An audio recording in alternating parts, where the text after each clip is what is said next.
Virginia, autumn of 1855, this feast was not for God, it was for greed. The air in Tidewater, Virginia hung thick with the rot of sweet tobacco and roasted pork, the fields heavy from harvest, and the big house alive with music, laughter, and sin hidden behind lace. It was October, the time when the land gave back, when planters reaped gold from black hands, and the white men raised their goblets to heaven, pretending the blood they drank was wine. The plantation was called Hawthorne Edge, a sprawling estate with 27 enslaved souls and a reputation for the finest barrels in the county. The house stood wide and white, perched like a lie against the browning trees. Inside, its parlor glowed with lantern light, polished silver, and silk gowns. The harvest celebration had begun, an annual spectacle of false righteousness and roaring indulgence. They sang hymns before they uncorked the drink. A preacher with a gold watch led the prayer, blessing the fruit of the Lord's land while ignoring the dark-skinned hands that had tilled every inch of it. He praised liberty under God before sipping wine pressed from the labor of bodies who had never known freedom. Behind him, a string quartet played soft tunes near a marble fireplace. A toast was made to Virginia's soil and the sons who keep it pure. Enslaved girls moved between tables like shadows, silent, invisible, practiced in grace. One of them, barely 17, held a polished silver tray of goblets. Her feet were bare. Her dress was too thin for the autumn chill. Her face, delicate and still, reflected no emotion, but her eyes, dark, sharp, careful, watched everything. She placed glasses down gently, moving like a servant, listening like a soldier. Her name was Evelina, though none of them would remember it, not that night, not when the coughing began, not when their mouths foamed and their knees buckled beneath candlelight. But the earth would remember, the bones would remember, and the story, passed in whispers and warnings, would remember her as the girl who turned the chalice into a coffin. No one noticed the wine's bitterness that night, not over the sweetness of their own self-worship. No one noticed the tremble in her hand as she poured, but history, when it leaned close to listen, heard the poison breathing beneath every clink of crystal. By day, Hawthorne Edge breathed smoke and sweat. The fields stretched like rust-colored rivers, tobacco stalks bowed and broken from harvest. Mules trudged through dirt paths worn to the root, pulling carts heaped with cotton bolls, the remnants of summer's labor. Cypress trees lined the edge of the estate like silent sentinels, their branches weeping over land that had forgotten innocence. At the center of it all stood the big house, a grand, two-story white manor with green shutters and blood in its foundation. Behind it, the slave quarters crouched in a line of crooked cabins, roofs sagging like backs too long bent. The smokehouse coughed plumes of salted meat breath each morning. Chickens pecked in silence. Dogs barked only at the shadows that moved when no one should. The rhythm was cruel in its constancy. At dawn, a horn blew. At dusk, the overseer's bell clanged. In between labor, hands in soil, fingers bleeding threadbare sacks. Children quieted with looks, men who no longer stood upright. Women who cooked meals they'd never taste. Laughter belonged only to the whip's handle. But tonight was the celebration. Inside the big house, the air was thick with rosemary, sweat, and boiling sugar.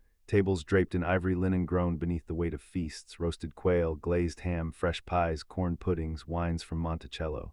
Candles flickered in crystal sconces, reflecting on silver cutlery polished until it gleamed like new money. A chandelier above the long table shimmered with false stars, casting a glow over men whose boots were still caked with soil they never touched. Enslaved men and women moved like clockwork shadows through the opulence. They were not people tonight, they were silence, precision, ritual. Platters lifted, trays refilled, spills wiped before they could touch the floor. No words were spoken unless spoken to. No eye contact was made, each movement rehearsed in fear and necessity. In a far corner stood a young girl with a carafe of red wine balanced in one hand, waiting for the nod that meant pour. Her name was never spoken, her footsteps made no sound, yet her presence carried the weight of memory and something colder than grief. For every shimmer on silverware there was a cracked bowl in the quarters. For every bite of meat, an empty stomach by firelight. The celebration above was a dream spun of other people's nightmares. And Evelina, in her stillness, was already dreaming of how to end it. They said Evelina was the quiet one. Among the enslaved, silence could be a weapon or a wound. For Evelina, it was both. At 17, she moved through the world with the stillness of a shadow cast before dusk, seen but never remembered. She spoke when spoken to, kept her eyes to the floor, hands folded when idle, lips pressed like a sealed envelope. The mistress called her delicate, as if that were praise. The master called her well-trained. Her job was serving drinks, not the hard labor of the fields, nor the sweat of the kitchens. No, Evelina belonged to the parlor. She poured sweet tea for visitors in the summer, mulled cider for sermons in the fall, and always wine for celebrations. She learned how to move gracefully through white laughter and slurred commands, learned to smile with her lips and not her teeth, to never look a man in the eye unless he wanted her to. To the planters and their wives, Evelina was forgettable, a good thing for a girl in her place. But behind her soft voice and lowered gaze lived something else, a memory sharp as glass, a bitterness that rested deep beneath her ribs, coiled like a copperhead waiting in straw. She remembered her mother's eyes, wild and wide, the morning they dragged her away. Accused of stealing a silver ring, though Evelina later found it tucked inside the overseer's boot, her mother never came back. They whispered it was poison or punishment or worse. Evelina never asked, she just learned to hide, to swallow, to watch. She remembered the day her younger brother was sold off with the mules. His hand slipped from hers like a wet leaf. He cried once, then stopped. No one spoke of him again. These things lived in her not as grief, but as seeds, and like all seeds, they waited. The soil of silence, watered by injustice, warmed by rage. To the world, Evelina was harmless. A girl with neat braids and steady hands. A girl who refilled the master's cup without trembling, who bowed her head as the guests prayed to a god she had never known to be kind. But inside her something bloomed in secret, something bitter, something patient, and in the quiet spaces between refills, Evelina was already planning. The master of Hawthorne Edge was a man named Whitford Ames, and he fancied himself a king. Not of England nor Rome, but of soil, red, rich Virginia soil, and the people buried beneath it. He walked with a swagger earned not by merit but by ownership. His boots were always polished, his voice always loud, and his fortune built on backs he never saw as human. He boasted often that he'd doubled his yield in a decade, that his tobacco leaves fetched more than any man in the county. But it wasn't the crop that made him cruel, it was the power. The knowing that a single word from him could separate a mother from her child, could send a man to the whip post before breakfast and to the grave by sundown. Beside him stood his wife, Lenora Ames, tall and pale as bleached linen, her beauty preserved like something pickled, sharp and biting. Her voice was a song composed in venom, each syllable wrapped in silk but meant to cut. She never raised her hand, she didn't need to. Her insults were so practiced they passed for politeness. "Evelina, you pour like your hands are tired. Are they tired? Should I have the field boys finish your duties?" she would say, smiling. Every word from Lenora's lips dripped with the genteel malice of a woman who believed her power came from God and the lace around her throat. The overseer, a man named Jeb Torrance, was muscle in human form, sunburned, scarred, always with a piece of straw in his mouth and a coiled whip on his belt. His boots stomped through the quarters each morning before the rooster crowed, dragging sleepers from cots and yanking doors off hinges. He didn't just punish, he enjoyed it. A cracked rib, a bloodied back, a scream that echoed into the trees, that was his music. His authority came from violence, and he delivered it like a sermon. And then there were the guests, the preacher with a mouth full of scripture and a belly full of bourbon, the judge who sentenced black boys to hang by noon and dined with their owners by dusk, the merchant who smiled as he struck deals that shackled lives. They came dressed in linen and praise, toasting liberty beneath chandeliers. They danced while the enslaved played the fiddle. They called themselves good men, respected, pious. But Evelina saw what they were, parasites in polished boots, and every one of them would sip from the same cup. The wind began to change in the days leading to the harvest celebration. There was a weight in the air, thick, like molasses left too long in the sun. The fields had grown eerily quiet. Even the usual rustle of cane and dry leaves sounded cautious, like the land itself was holding its breath. Whispers began to pass between the enslaved, not loud enough to carry, just fragments buried beneath work songs and gritted teeth. Something coming, she don't blink no more. Old blood got memory. They spoke not in full sentences, but in warnings carried like old hymns. No names, no plans.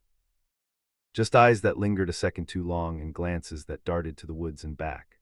The crows came early that week, dozens of them circling above the smokehouse and quarters, their wings like ink blotting out the sky. The old ones called it a bad sign.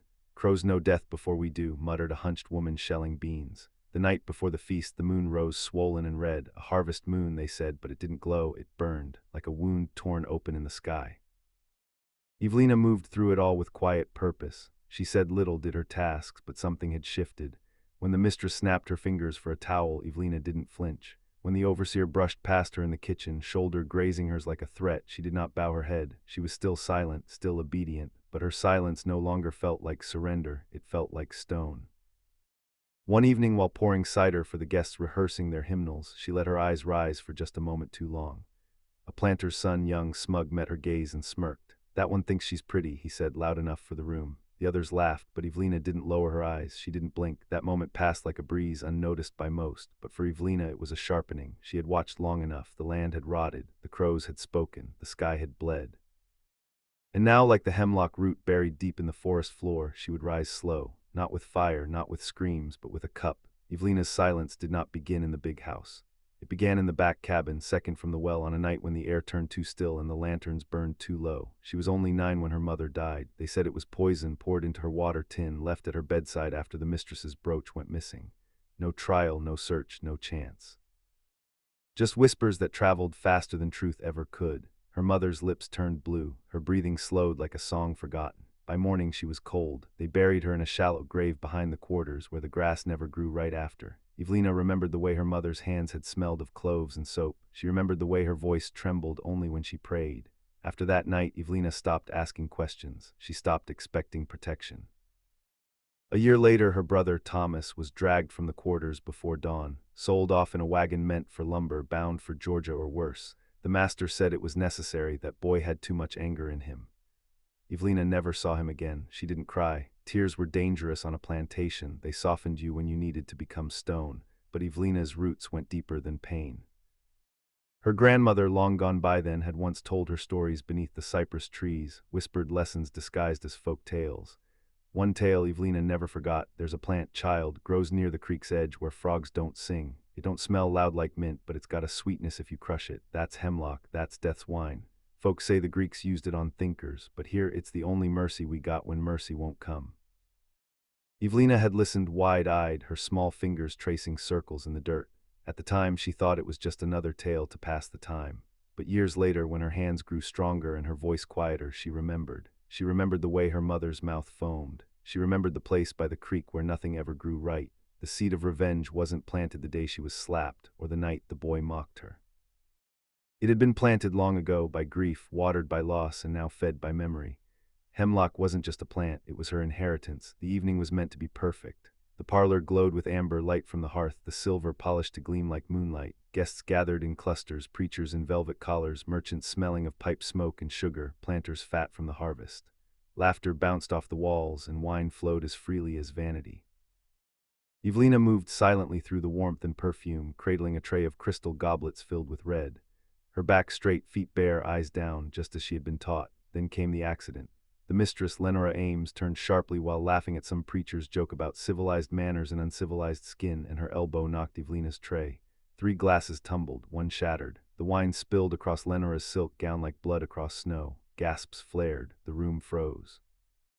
Evelina stood still, eyes wide, lips parted, hands trembling with the empty tray still half held. For a moment silence ruled, then Lenora slapped her, hard. The sound cracked through the parlor like a branch breaking underfoot. "Clumsy little animal," she hissed, her voice dripping with rage and performance. "This gown cost more than your entire bloodline." Laughter followed, not loud, but enough.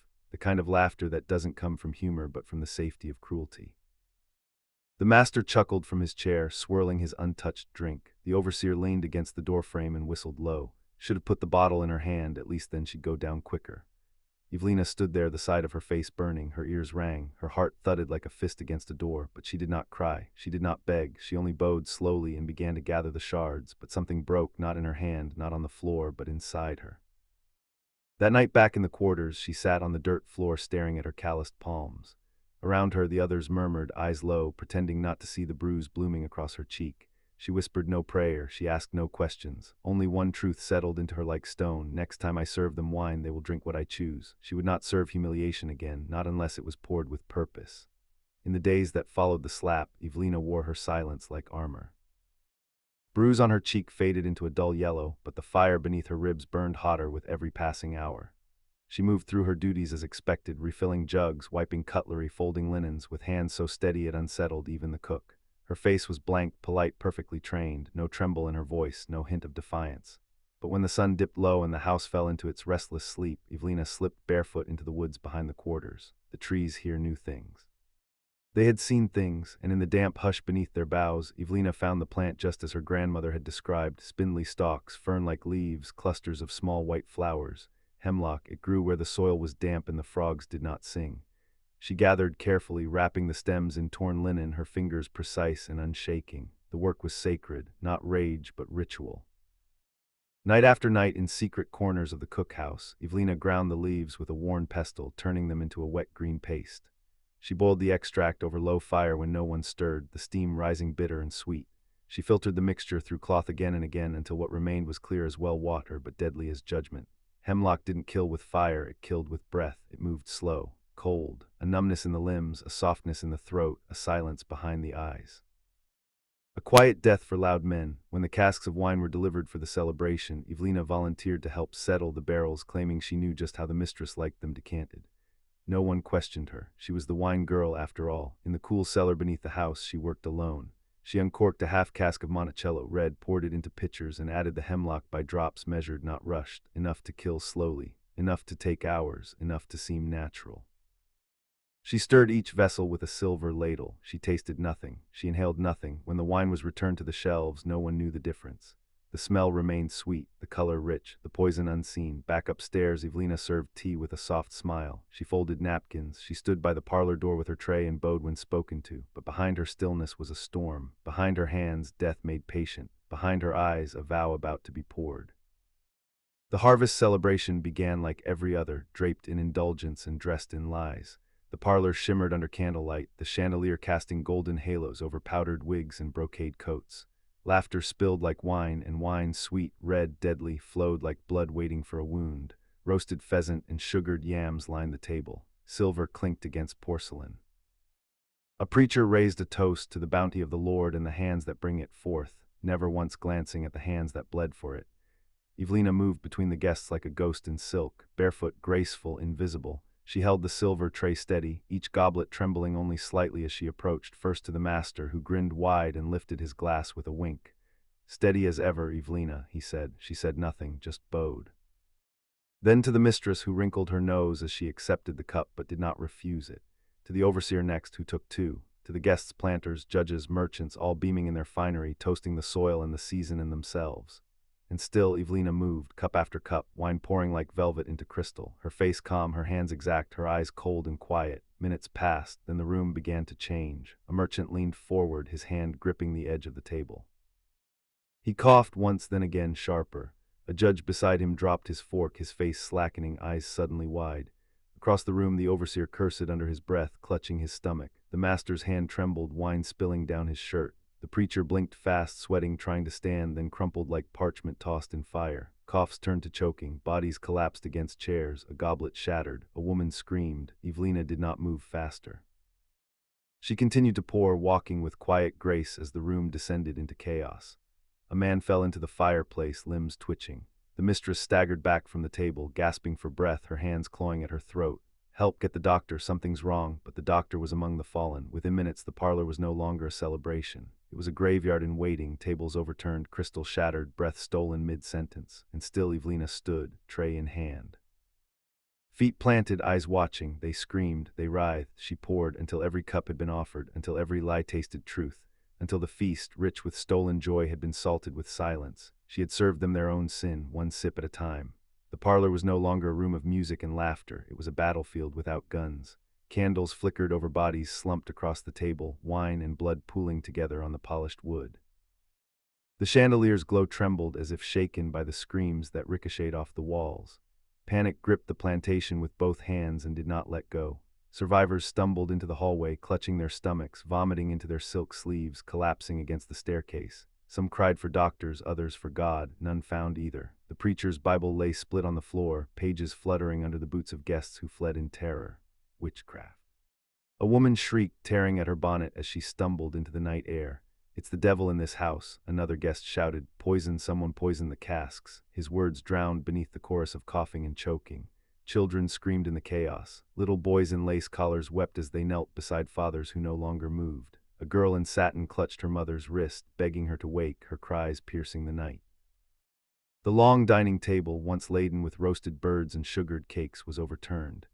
Dishes shattered, silverware scattered across the floor like thrown bones. The wine spilled everywhere, dark and slick, staining gowns, staining carpets, staining skin. It looked like blood, and in that moment it was. Outside the big house, the enslaved stood in the yard, drawn by the cries within. Some froze, wide-eyed, gripping each other's hands as the white world cracked apart before them.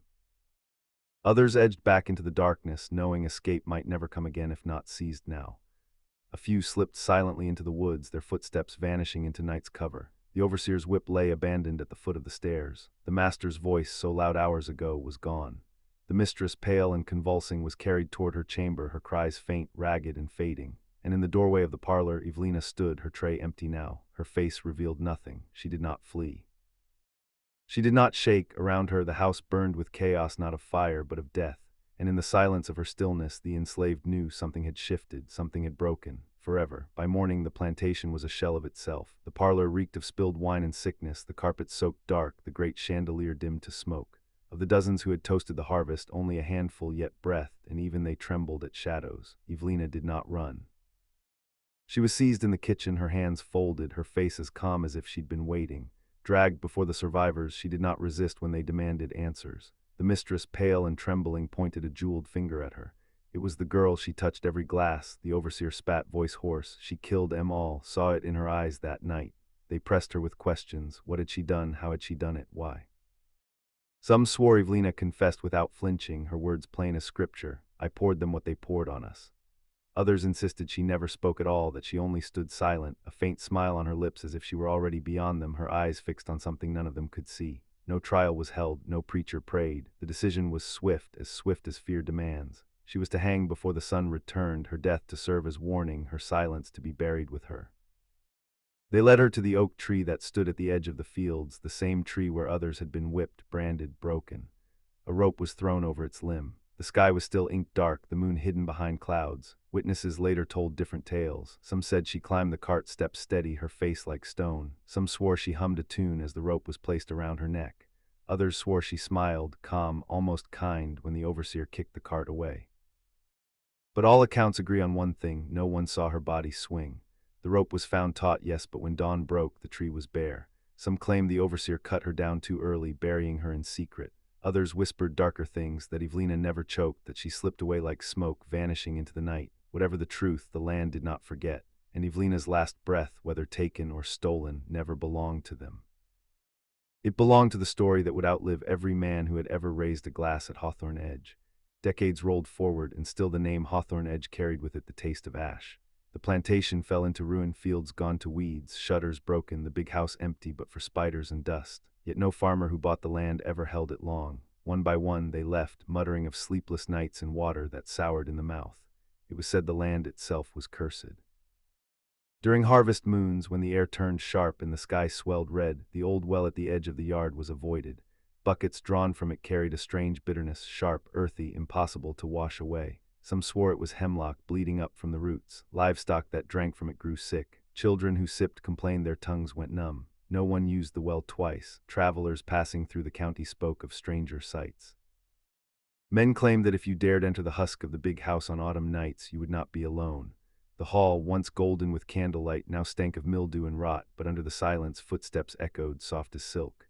And at the far end of the parlor, where the long table once stood, a girl appeared, dark-skinned, barefoot, a tray in her hands. She moved without speaking, eyes downcast, as though still serving.